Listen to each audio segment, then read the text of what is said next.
Aimeriez-vous voir dès les premières minutes de votre effectif de votre 11 face au Botswana? C'est une attitude de conquérant parce on doit gagner le match pour essayer d'être premier du groupe, mais on doit gagner également en essayant de rattraper les buts de retard qu'on peut avoir sur le Sénégal. Et dans un premier temps, il y a un match à gagner, c'est jamais facile. Il y aura une bonne équipe du Botswana devant nous, mais en tout cas sur les premières minutes, il faudra essayer d'emballer la route.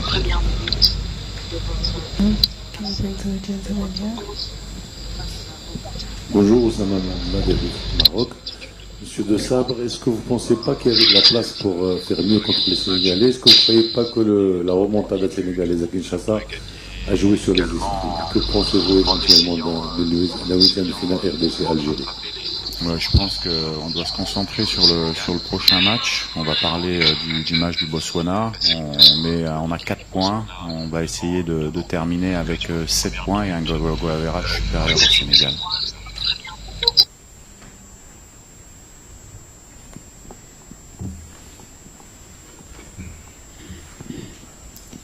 Bonjour coach, c'est Inox qui est pour le pas foot. Contre les Botswana plutôt, il faudrait soigner la différence des billes pour prendre la première place. Est-ce que déjà vous comptez mettre en place un schéma tactique beaucoup plus offensif par rapport à ce qu'on a vu contre le Sénégal? C'est sûr qu'on va devoir s'imposer.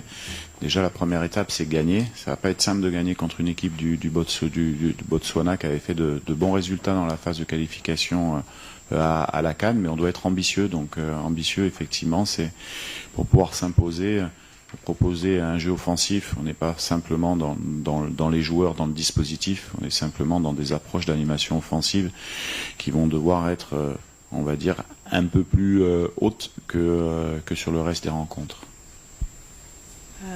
Can we go to the gentleman with the blue? We're going to come back to you.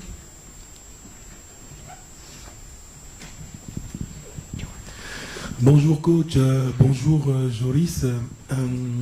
D'abord, félicitations pour le jeu produit jusqu'à maintenant parce que parmi les géants du continent, je pense que la RDC a été, en tout cas moi personnellement, l'équipe qui m'a le plus impressionné parce qu'elle est restée égale à elle-même avec un jeu stable et puis une transition rapide, etc. Vers l'avant. Vous connaissez vos qualités, je ne vais pas revenir là-dessus. Ma question est celle-ci. Aujourd'hui, je l'ai posé déjà à votre alter ego. Aujourd'hui, je suis Tony d'Almeida, Taxi FM Lomé, au Togo. Donc, la question aujourd'hui, c'est que beaucoup de gens disent qu'il n'y a plus de petites équipes africaines. Et les équipes africaines dites petites sont à la quête, font la chasse aux têtes de série. Alors, comment allez-vous faire demain pour ne pas tomber dans le piège? Parce que votre alter ego tout à l'heure disait qu'ils vont tout mettre en place pour essayer de vous piquer au bon moment et de marquer. Or, vous avez besoin de points et de marquer des buts. Comment faire pour ne pas faire l'histoire, écrire l'histoire avec le Botswana? Merci, coach. Tu réponds. Ouais. Je pense qu'on doit entamer le match comme chaque match. C'est vrai qu'en Afrique, maintenant, il n'y a plus de petites équipes. Je pense que toutes les équipes sont bonnes. Et on peut le voir dans le niveau de chaque match, que ce soit pour les qualifications de la Coupe du Monde ou ici pour la CAN. Et voilà, nous on va entamer ce match comme les autres matchs pour gagner, pour essayer de marquer le plus de buts possible et pour pas en prendre. Je pense que chaque joueur sait que l'important de ce match-ci, de faire un bon résultat et de pouvoir marquer le plus de buts possible. Can we bring to the gentleman here? Him first. Bonjour coach, Emerika Bongo pour Léopard Leader Foot. Tout ce que vous venez de parler du fait que vous allez jouer plus offensif que ce qu'on a vu face au Sénégal. Je pense aussi que face au Bénin, qui n'était pas aussi fort que le Sénégal, nous n'avons pas été au point offensivement. Mais est-ce que demain face au Bénin, on peut s'attendre à des petites rotations? Parce que là, on joue tous les 3 jours, la fatigue, elle peut se faire sentir. Est-ce qu'on peut s'attendre à des rotations dans les 11 de départ, où on aura les mêmes joueurs? Parce que l'info, Joris sera là, Maswaku, il est blessé, il ne sera pas là. Et pour les restes, c'est la même équipe ou des rotations? Merci pour cette question. Bien sûr qu'on ne va pas donner la composition d'équipe à la veille du match. Après, il y a des réalités. La première réalité, c'est que dans mon groupe, j'ai la chance d'avoir des joueurs homogènes qui sont capables de débuter. Tout le monde est capable de débuter un match. Donc ça, c'est un critère qui est important sur un troisième match. L'autre critère, c'est que effectivement, il arrive très tôt, 2 jours après le match. Et troisième match, on doit aussi anticiper certaines choses, même si ça ne sera pas forcément le cas à 100% demain, mais vous savez que les règlements sur les cartons jaunes seront remis à zéro en huitième de finale. C'est un des paramètres qui peut aussi nous faire modifier un petit peu certains postes. Et puis après, bien sûr qu'il va falloir trouver un petit peu d'énergie. Donc il y aura quelques postes qui vont changer demain. Can I go to the... Pascal Likana, le baromètre Éco du Sud. Coach, il y a trop de spéculations sur le cas physique de Masuaku. Qu'en est-il au juste? Arthur a passé une IRM hier matin qui a révélé qu'il y avait une petite entorse à la cheville, donc on doit réévaluer dans quelques jours, mais voilà, une entorse qui le rend indisponible pour le match de demain. Ça, c'est une information, mais sur laquelle il devrait rentrer assez rapidement dans le groupe. Bonjour coach, Mohamed Ouaziz, l'agence marocaine de presse, l'AMAP. Coach, vous connaissez bien le football marocain, vous étiez à l'UIDED à 2 reprises. À l'occasion de la CAN, vous constatez que l'infrastructure sportive a été développée. Comment cette infrastructure contribue-t-elle à l'évolution et l'émergence du football africain et pour les sélections pour développer un bon football? Merci. C'est important de respecter les équipes et surtout les joueurs, parce que nous avons de grands joueurs chacun dans nos effectifs, et il faut qu'ils produisent leur meilleur football, et vous le produisez sur des terrains d'entraînement qui sont bons, sur des stades qui sont bons. C'est vrai que au Maroc, il y a des belles infrastructures, mais en Côte d'Ivoire, il y en avait aussi des super. Les terrains d'entraînement, les terrains de match étaient aussi de grande qualité. Donc je dirais que c'est tout un continent qui est en train de progresser. Il y en a qui progressent plus vite que d'autres, c'est sûr, qui sont locomotives. Le Maroc en est une. Et voilà, donc nous on est contents. Moi, ça fait, je pense, depuis un peu plus de 16 ans que je suis sur ce continent. J'étais proche de l'évolution et voilà, c'est pour moi c'est simplement la suite logique à l'amélioration du football africain. Parce que les meilleurs joueurs du monde au football sont en Afrique, et il faut leur donner la possibilité de s'exprimer à travers les équipes nationales, mais également à travers des championnats locaux qui doivent être performants, avec des infrastructures comme au Maroc, comme en Égypte, qui permettent aux joueurs locaux et aux académies de bien travailler.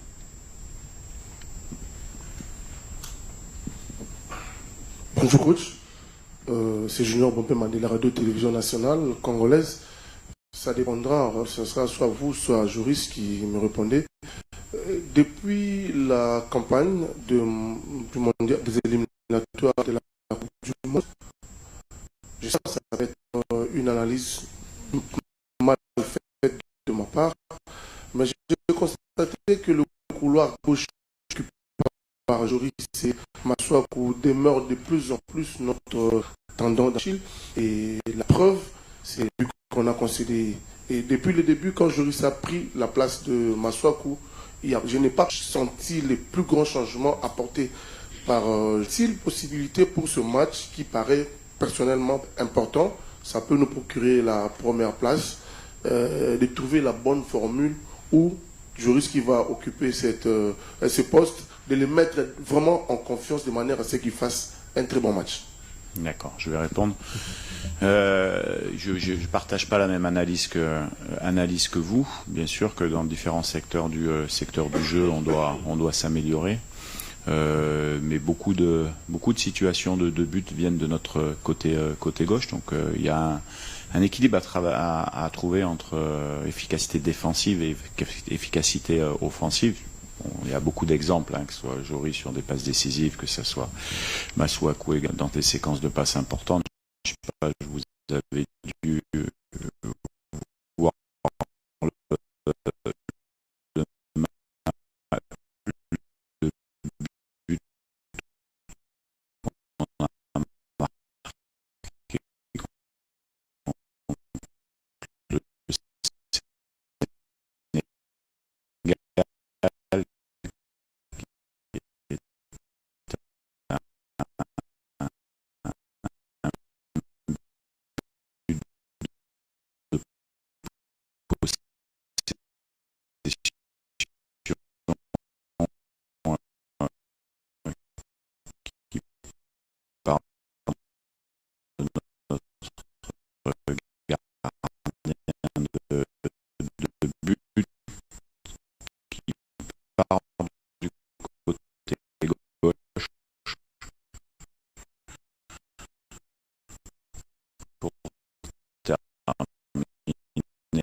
juger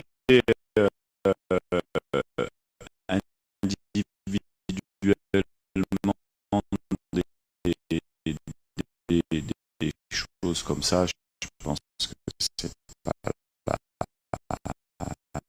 la bonne pratique. Il faut voir l'aspect collectif des matchs où il y a d'autres, voilà, c'est un libre. On se pose pas, honnêtement, on a la chance d'avoir 11 arrière gauche à la fois arrière gauche, piston dans un système aussi, puisque Joris, le défenseur, ça 3. Nous, on a des critères d'occupation que de ballon, j'en ai. Après, il faut aussi sur l'aspect des domaines du jeu, améliorer effectivement notre marge de la chance d'avoir joueurs très contents. Bonjour, Tati Nyota Joris KMB. KMB, toute carrière. Beaucoup de clubs, Roca, que ce soit 2 ans, et actuellement vous êtes 5, cette titularisation, vous avez, et le 30 septembre, je crois, 2020, appelé par le coach Martin Belgique, vous êtes arrivé au niveau de l'équipe contre la Mauritanie, fait le choix du cœur, c'est exceptionnel, alors que vous êtes au niveau... Il m'a appelé, il m'a fait part qu'il voulait me convoquer pour l'équipe nationale du Congo. Et le projet était vraiment bien. Aujourd'hui, on peut le voir, on voit les résultats. Les joueurs qui viennent, les joueurs qui tapent à la porte aussi pour venir. Je pense que quand on voit le Congo d'aujourd'hui, c'est un Congo stable, avec, comme je dis à d'autres joueurs aussi, c'est très structuré, on est très bien, on n'a vraiment rien à dire, même sur l'organisation, les logements où on aime, les terrains, les voyages, tout se passe vraiment très bien. Et je pense que pour beaucoup de joueurs, il fallait que tout cela soit stable. Et aujourd'hui, on peut voir que ce soit des joueurs qui jouent en première ligue, que des joueurs qui jouent dans les top ligues en Italie, partout veulent venir parce qu'ils voient qu'il y a vraiment une avancée sur l'équipe nationale du Congo. Et on remercie Dieu aussi parce que les résultats suivent aussi. Donc c'est tout un tout. Et je pense que voilà, quand le coach m'a appelé, j'ai fait le choix. Et je ne regrette absolument pas aujourd'hui parce que je suis tellement fier de jouer pour le Congo et de voir aussi qu'on peut rendre la population heureuse. Cela nous fait énormément plaisir, à moi personnellement, à ma famille et à toutes les personnes qui m'entourent. Bonjour Joris, bonjour Sébastien, Antoine Grenier, RFI. Vous allez affronter pour ce 3e match une sélection du Botswana qui a montré qu'elle pouvait jouer assez rugueux contre le Bénin. Est-ce que vous vous attendez à ce type d'adversité? Est-ce que vous vous êtes préparé en conséquence? Est-ce que affronter une équipe qui joue dur, ça vous inquiète pour la suite de la compétition? Oui, c'est son Botswana. Non seulement, oui, ils sont assez durs dans le jeu, mais ils ont une bonne organisation défensive également. Ils ont évolué avec 2 systèmes de jeu différents, 4-4-2 et 4-3-3 sur les deux derniers matchs. Donc ils ont un bloc qui est pas facile à déplacer.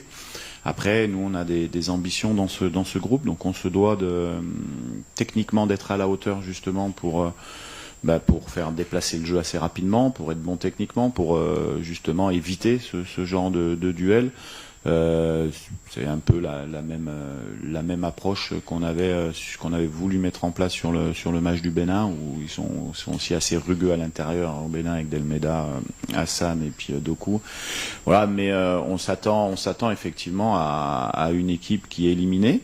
C'est sûr, mais qui va justement jouer un peu plus libéré. Donc c'est toujours des situations qui sont différentes, mais sincèrement, on connaît très bien cette équipe du Botswana, on l'analyse, les joueurs savent ce qu'ils leur attendent, mais on se concentre beaucoup plus sur nos qualités. Si nous, on est capable d'avoir la même intensité, la même justesse technique, la même vivacité d'approche devant le but qu'on a eu contre le Sénégal, voilà, le match, on va nous regarder déjà, nous, ce qu'on sait faire. Si on fait un bon match, je pense qu'on gagnera. Il ne faut pas tomber dans des travers où on va manquer d'humilité, parce que le Botswana a fait des très bons résultats. Sur les derniers matchs du Botswana, à part le match du Sénégal, où ils ont perdu 3-0, ils ont fait match nul ou une défaite par un but d'écart, c'est tout. Hein. Donc nous on est vigilants, on joue le Botswana, on pourrait jouer une autre équipe, on doit rester concentré et faire notre match. Voilà, coach, bonjour. Jonathan Massiela pour le camp de Radio Top Congo FM. Justement, vous étiez en train de répondre quasiment à la question que j'allais poser tout à l'heure. Le Botswana a une équipe déjà éliminée de la compétition. Est-ce une équipe qui vous paraît simple à jouer plutôt que difficile, d'autant plus que, comme vous l'avez dit, c'est l'honneur qui va être en jeu maintenant pour cette équipe botswanaise? Merci. On s'attend toujours à des matchs difficiles dans ces compétitions. Si le Botswana est qualifié, c'est parce qu'ils méritent leur qualification. Et quand vous méritez votre qualification, c'est que vous avez terminé deuxième d'un groupe. Eux, c'était le cas, notamment dans le groupe du Cap-Vert qui sont qualifiés à la Coupe du Monde. Donc non, ce sont des équipes qui sont dangereuses, qui sont, comme je l'ai dit, bien organisées, qui ont de la qualité aussi technique, avec quelques joueurs, dont un joueur qui joue au Wydad Casablanca ici au Maroc, un autre qui joue en Algérie. Voilà, ils ont et puis ils gardent une structure locale avec des joueurs de Gaborone, avec des joueurs du tissu aussi local. Et puis je pense qu'ils vont être très motivés à jouer la RDC. Ça, c'est leur match à eux. Nous, notre match à nous, c'est de bien savoir utiliser le ballon, d'avoir des intensités techniques qui sont à la hauteur de ce qu'on a vu sur le Sénégal, pour avoir des phases d'approche qui soient assez percutantes. Did we miss any questions from the floor?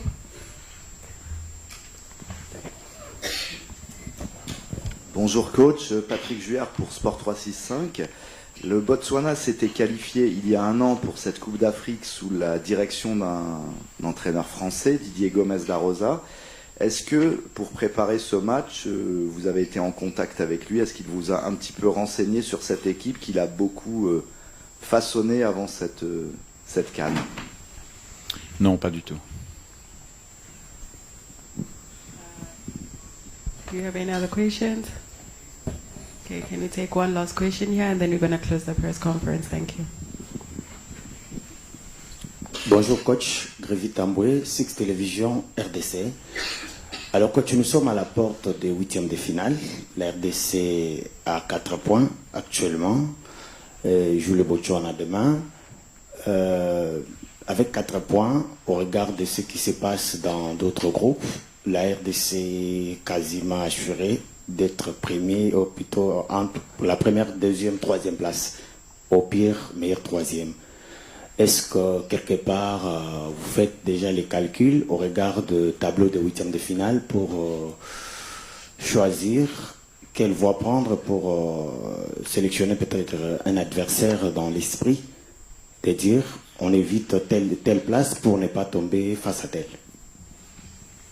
Non, pas du tout. Nous, on est concentrés sur le match de demain du Botswana.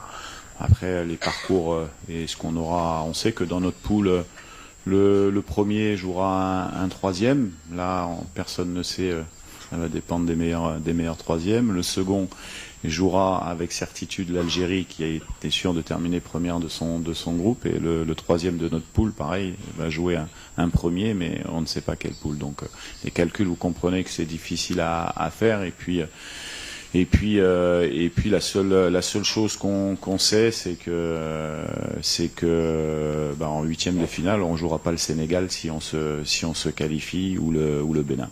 Voilà, c'est uniquement ce qu'on sait. Donc on verra après. Nous, on est concentré vraiment sur notre mission de se qualifier. Je suis d'accord avec vous. Je pense qu'avec les résultats d'aujourd'hui, ça risquera d'être mathématique ce soir, sans doute que à 4 points, minimum meilleur troisième. Mais nous, ce qu'on cherche, c'est terminer premier de notre groupe. C'est ça notre motivation pour demain. Nous, on veut être premier de notre groupe. Donc on va jouer demain, non pas pour faire des calculs, mais pour être premier de notre groupe. Et on sait ce qu'on a à faire. On doit gagner avec un score large. Est-ce qu'on aura la possibilité, est-ce qu'on saura le faire? On verra demain, mais en tout cas, on va mettre quelque chose en place pour essayer d'atteindre cet objectif. Et après, on verra la suite.